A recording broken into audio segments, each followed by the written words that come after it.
అది ఒక మారుమూల పల్లెటూరు. మట్టి రోడ్లు, చిన్న ఇల్లు, కలలు కన్నా సమస్యలే ఎక్కువ. అక్కడ రాము అనే ఒక అబ్బాయి ఉండేవాడు. రాముకి బాల్యం అంటే ఆటలు కాదు, ఆకలి. తండ్రి చిన్నప్పుడే చనిపోయాడు. తల్లి రోజు కూలి. ప్రతి రాత్రి తల్లి అడిగేది, రాము రేపు పని దొరుకుతుందా? కానీ ఆ ప్రశ్నకు సమాధానం చెప్పే స్థితిలో రాము లేడు. ఊర్లో ఎవరైనా ఈ అబ్బాయి ఏం చేస్తున్నాడు అని అడిగితే జవాబు ఒక్కటే, ఏమీ చెయ్యడు. అది రాముకు చాలా బాధగా ఉండేది. అతనికి ఒకటే భయం, నేను ఇలాగే మిగిలిపోతానా? ఒకరోజు రాము పట్టణానికి వెళ్ళాడు. చిన్న షాపులో పని అడిగాడు. షాపువాడు పైనుంచి కిందకు చూసి ఇలా అన్నాడు, నీలాంటి వాళ్ళు పని చేయటం కాదు, భూమికే బరువు. ఆ మాట విన్న రాము మనస్సు విరిగిపోయింది.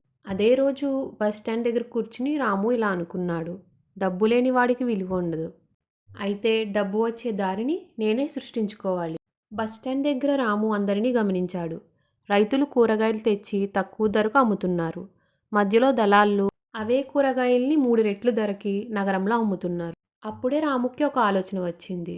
రైతుకి న్యాయం, వినియోగదారుడికి నాణ్యత, మధ్యలో నేనుంటే ఇది బిజినెస్ కాదు, ఇది సమస్యకు పరిష్కారం. రాముకి పెట్టుబడి లేదు. అది చూసి తల్లి తన మెడలో ఉన్న చిన్న గొలుసు ఇచ్చింది. తల్లి అన్నది, పోతే పోయింది రాము, నువ్వు ఓడిపోకూడదు. రాము 2 బుట్టలు తీసుకుని కూరగాయలు కొన్నాడు. పట్టణంలో అమ్మడానికి వెళ్ళాడు. కానీ ఎవరూ పట్టించుకోలేదు. పోలీసులు తరిమేశారు. సాయంత్రానికి కూరగాయలు పాడయ్యాయి. ఆ రాత్రి రాము ఆకలితో నిద్రపోయాడు. ఆ రాత్రి రాము ఇలా అనుకున్నాడు, నేను ఓడిపోలేదు, నాకు సరైన మార్గం దొరకలేదు అంతే. అతను గమనించాడు, ప్రజలు బయటికి రావడం ఇష్టపడటం లేదు. ఇంటికి వస్తే కొనుగోలు చేస్తున్నారు. అప్పుడే కొత్త ఆలోచన, ఒక పాత సైకిల్, వెనక చెక్క పెట్టే. రాము ఇంటింటికి వెళ్ళడం మొదలుపెట్టాడు. తాజా కాయగూరలు రైతు దగ్గర నుంచే అని అరవడం మొదలుపెట్టాడు. ధర కాస్త ఎక్కువైనప్పటికీ నాణ్యత కూడా ఎక్కువ ఉండడం వల్ల అందరూ కొనుగోలు చేశారు. ఇంతలో రాముతో కలిసి పనిచేసిన స్నేహితుడు అతని ఐడియాను దొంగలించాడు. పెద్ద డబ్బున్న వ్యక్తితో కలిశాడు.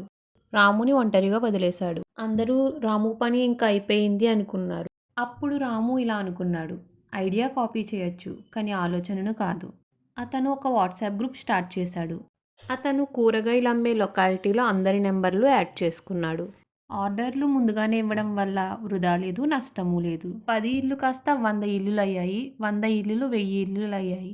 సైకిల్ కాస్త ఆటో అయ్యింది, ఆటో కాస్త వ్యాన్ అయ్యింది. రైతులు గౌరవంగా మాట్లాడడం మొదలుపెట్టారు.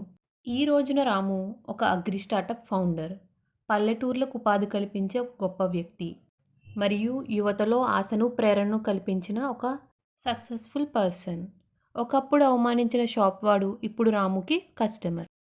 డబ్బు లేనివాడిని పేదవాడు అంటారు, కానీ ఆలోచన లేనివాడే నిజమైన పేదవాడు. నీ పరిస్థితులు కాదు నిన్ను నిర్ణయించేది, నీ ఆలోచనలే నిన్ను నిర్ణయిస్తాయి. ఈరోజు నీ జేబు ఖాళీగా ఉండొచ్చు, కానీ నీ మెదడు ఖాళీగా ఉండకూడదు. If you like the video, do share and subscribe.